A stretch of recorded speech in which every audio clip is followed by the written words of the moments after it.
Olá, bom dia. Começa aqui mais uma edição do Eldorado Expresso, trazendo para você os principais destaques das plataformas do Estadão. Esse bom dia para você, bom dia a todos. Abrimos esta quarta falando sobre a missão Líbano. Ajuda humanitária do Brasil ao Líbano, que partiu hoje do aeroporto de Cumbica, em São Paulo, chefiada pelo ex-presidente Michel Temer.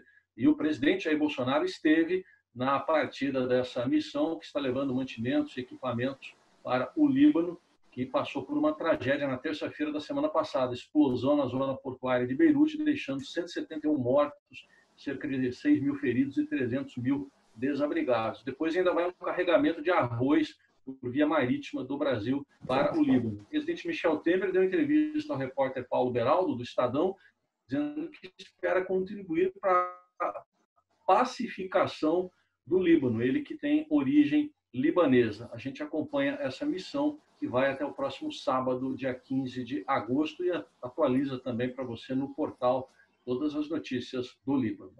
Debandada. O ministro da Economia, Paulo Guedes, perdeu os dois integrantes da sua equipe que tinham mais a cara da agenda liberal que prometeu implementar na economia no início do governo. O empresário e um dos fundadores da Localiza, Salim Matar, e o economista, Paulo Webel, pediram demissão porque estavam contrariados com a interferência política nas decisões de governo, causando lentidão no processo de privatização e também de administração, no caso da reforma administrativa. Já são 8 os nomes que deixaram a equipe desde o início do governo Bolsonaro. Auxiliares de Paulo Guedes reconhecem que esse é um dos momentos mais difíceis para ele e temem que pode ser que Guedes também deixe, o governo, peça demissão.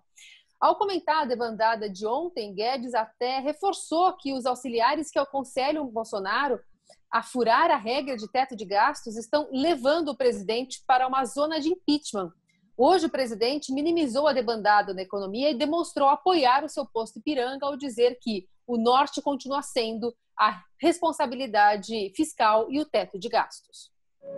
Na pandemia do coronavírus, o Brasil chegou hoje de manhã a 103.118 mortos, de acordo com o balanço do consórcio de imprensa, e são mais de 3.114.000 casos confirmados. A Organização Mundial da Saúde aponta mais de 20 milhões de casos em todo o mundo, sendo que Estados Unidos, Brasil e Índia são responsáveis por mais da metade dos casos confirmados até agora. Enquanto isso, prossegue uma competição mundial até pela descoberta, pela vacina, contra o coronavírus. Tivemos ontem um anúncio da Rússia de uma vacina ainda sob desconfiança, porque não há comprovação científica.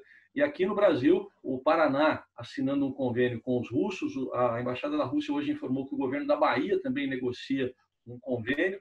O Estado de São Paulo assinou um convênio para a produção de uma vacina chinesa e o governo federal para a produção de uma vacina de Oxford, no Reino Unido. Todas essas vacinas estão em andamento e hoje, em entrevista à Rádio Dourado, o médico, o professor da Faculdade de Medicina da USP, Jorge Calil, que acompanha essas pesquisas, especialmente nos Estados Unidos, disse que não há muito conhecimento científico mesmo sobre a vacina russa, mas que é importante o Brasil se cercar com acordos para ter prioridade na hora que houver uma vacina ou que existirem mais vacinas.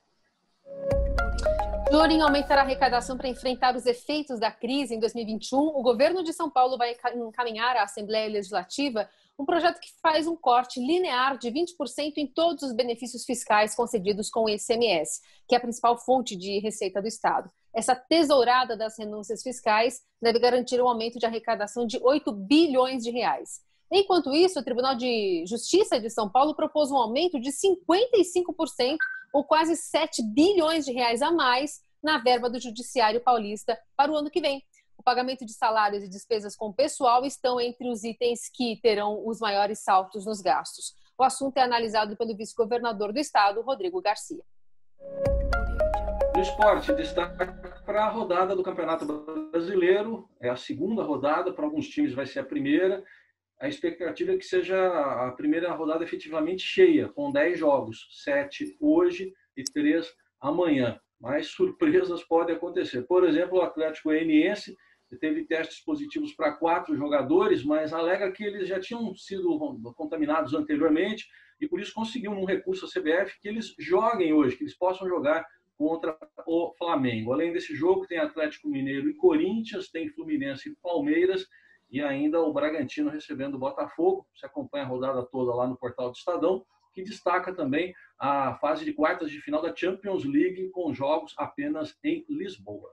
Vamos falar um pouquinho também sobre a retomada das pessoas às práticas esportivas, especialmente a corrida. O Estadão traz hoje um material que fala sobre a dificuldade que é usar a máscara, né, nas práticas de exercício e que uma hora você acostuma. Também sobre a opção de algumas pessoas em alugar ou até comprar bicicletas elétricas, né, que tem uma certa facilidade para você se locomover em longas distâncias, especialmente em São Paulo, onde a gente tem muitos altos e baixos. Estes e outros assuntos você acompanha nesta quarta nas plataformas do Estadão. Um ótimo dia para você. Até amanhã.